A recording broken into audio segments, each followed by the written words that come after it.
Assalamualaikum warahmatullahi wabarakatuh. Perkenalkan, nama saya Sabto Maulana.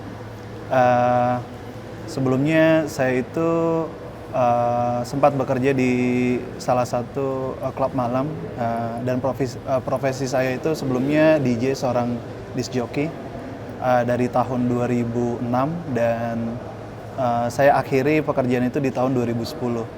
Jadi saya membuat tato ini sebenarnya karena pergaulan juga, dan saat itu memang menjadi gaya hidup ya, seperti itu. Tapi setelah itu saya merasakan ada sesuatu yang memang benar-benar bahwa ini bukan jalan saya. Jadi ada panggilan di dalam hati saya itu untuk merubah jalan hidup saya ke jalan yang lain, seperti itu. Jadi gini, sebelumnya itu memang saya itu memang ada bakat di musik. Jadi saya banyak bikin musik-musik yang memang bisa saya putar waktu itu. Jadi saya lebih banyak remix lagu, terus saya pikir ini bisa saya manfaatkan untuk pekerjaan, seperti itu.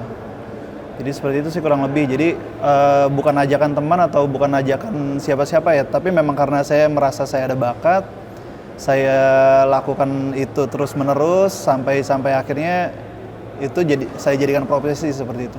Ada sekolah khususnya, ada. Jadi itu ada sekolah khusus untuk teknik-teknik mixing atau scratching dan lain-lainnya. Jadi di dunia musik itu juga ada yang namanya battle juga kan, seperti itu. Jadi teknik kompetisi itu nanti akan menilai dari teknik kita meremix musik sampai skill-skillnya juga, seperti itu.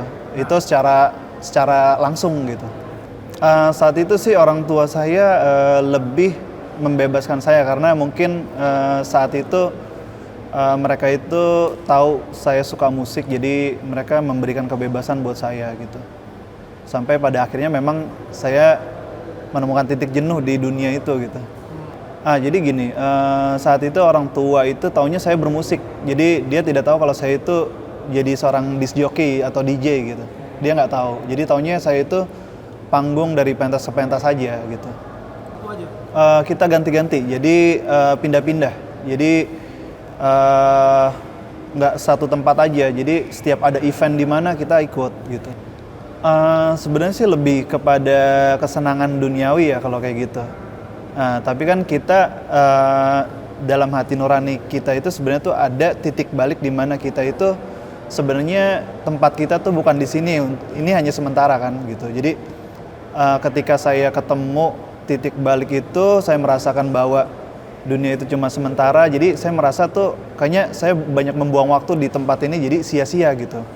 Jadi saya merasakan kejenuhan yang benar-benar jenuh banget, sampai saya tuh harus memindahkan arah jalan saya ke tempat yang lain. Saat itu memang belum ketemu, di tahun 2010 itu saya masih banyak istilahnya teman yang masih mau ajak saya itu, kadang saya masih ikut juga gitu, tapi saya mulai membatasi seperti itu. Seperti itu, Mas. Jadi kebetulan sih saya nggak pernah nyentuh narkoba ya, jadi saya hanya sekedar tahu, jadi jenis-jenisnya saya tahu narkoba, tapi saya nggak pernah nyentuh sama sekali. Saya lebih ke alkohol saat itu. Jadi seorang DJ itu dapat komplementari dari klub malam, itu kita dapat, jadi minuman itu memang benar-benar dipersiapkan buat DJ-nya gitu. Itu bisa dikatakan endorse mungkin nggak? Enggak sih, memang itu komplement buat kita saat kita main muter musik gitu.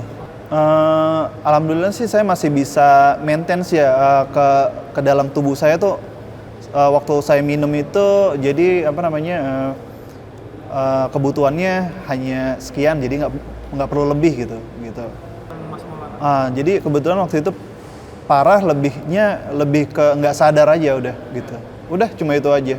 Jadi saya nggak pernah yang berlebihan atau gimana, nggak. Jadi waktu itu sempat nggak sadar, ya udah sampai nggak sadar aja gitu. Oh gitu.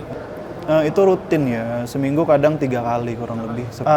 Kadang nggak, kadang saya nggak minum, nggak. Jadi saya memang berangkat sadar, pulang sadar gitu. Jadi sesuai kebutuhan aja, kalau saya mau minum ya saya minum, tapi kalau enggak ya saya enggak gitu. Jadi nggak benar-benar addicted untuk alkohol tuh, saya nggak addict banget gitu. Enggak, kebetulan itu saya konsumsi sendiri karena saya tahu itu sebenarnya kan nggak baik ya gitu. Jadi saya konsumsi sendiri. Iya.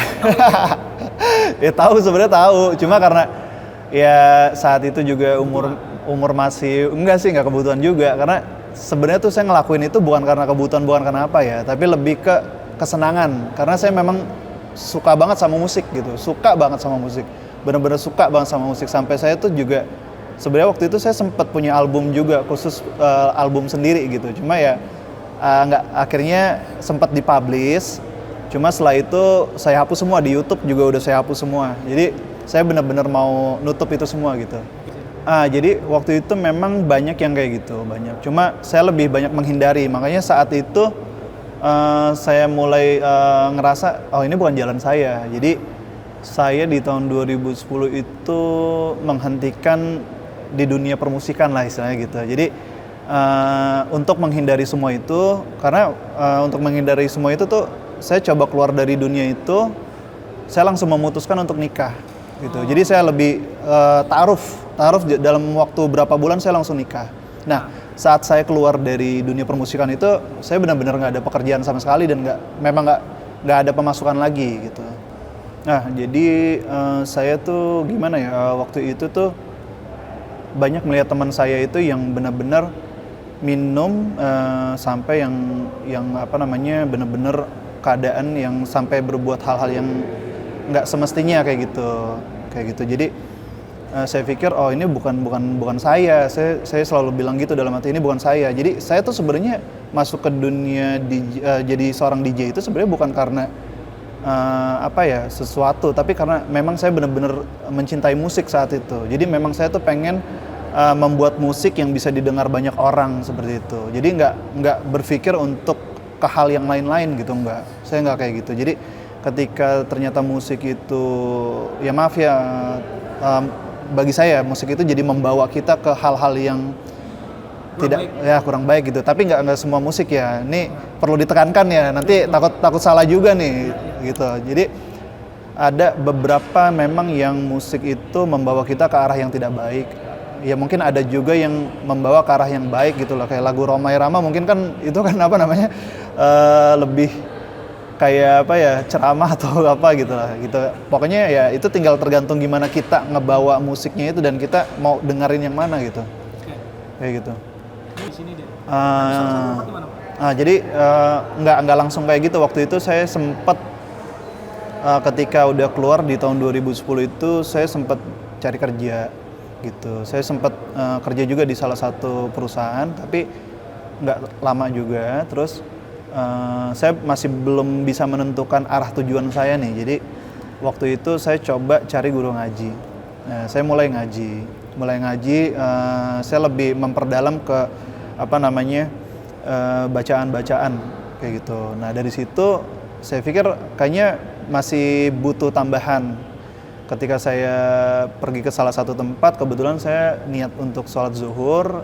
Nah di situ ada kajian, saya coba ikut. Nah saya ngerasa di situ tuh ternyata banyak saya mendapatkan hidayah atau hal-hal yang memang, oh ini sebenarnya nih arah saya harusnya ke sini gitu, nggak ke musik lagi gitu. Nah jadi dari situ saya coba sering dengar, terus saya coba datang ke beberapa kali, tapi nggak sering ya, nggak rutin. Tapi saya coba untuk datang gitu, walaupun nggak rutin gitu.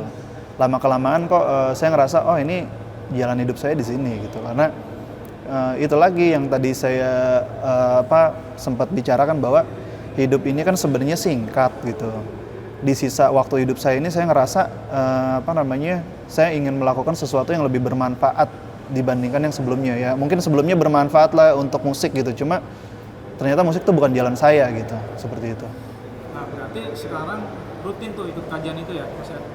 Alhamdulillah rutin, cuma kadang suka enggak juga karena ada kesibukan juga kan gitu. Nah berarti, ini bagi yang memang benar-benar totalitas meninggalkan musik ya. Yeah.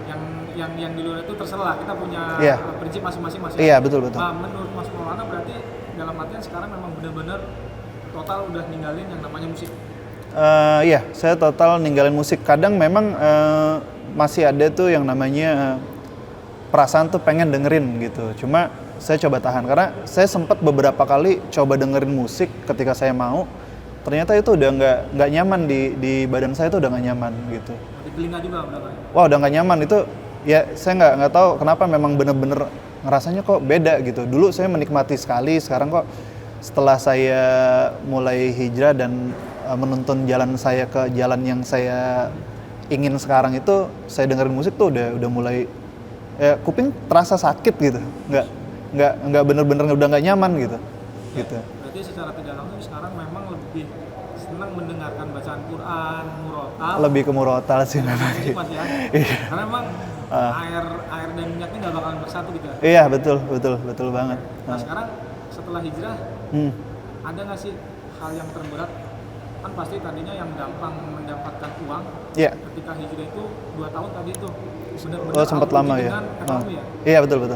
Jadi saya tuh udah sampai akhirnya saya menikah juga itu saya sempat nggak punya pekerjaan juga gitu. Tapi karena saya udah istilahnya udah memberanikan diri untuk lepas dari hal itu, berarti itu kan saya harus komitmen gitu. Saya harus komitmen. Jadi saya tetap percaya bahwa rezeki itu sudah ada yang atur. Jadi selama bertahun-tahun itu saya nggak bekerja,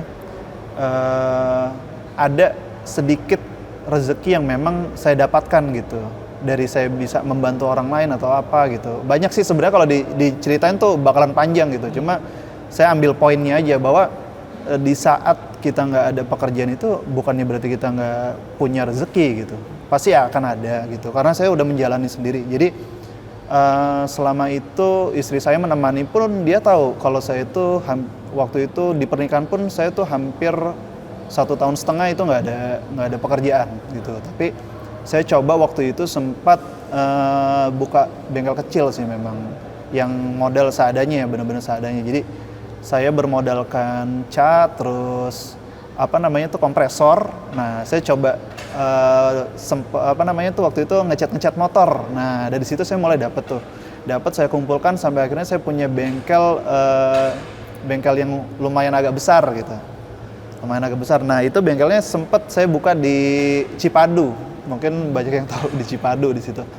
Itu namanya bengkelnya itu saya mulai dari benar-benar nol, dari saya mengasah skill saya aja gitu. Jadi memang awalnya saya nggak bisa, tapi saya coba belajar yang namanya campuran cat itu berapa, dicampur dengan thinner berapa. Nah itu saya coba belajar terus, alhamdulillah akhirnya bisa menghasilkan gitu.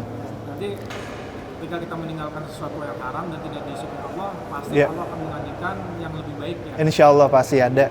Nah sekarang yang terakhir Mas Maulana, apa sih pesan-pesan buat teman-teman yang masih berkubang di dalam kemaksiatan, baik itu di dalam dunia malam tadi? Iya betul. Apa pesan buat teman? Saya buat teman-teman dari saya itu sebenarnya kenikmatan dunia ini cuma sementara, intinya seperti itu. Jadi pasti akan ada titik jenuhnya.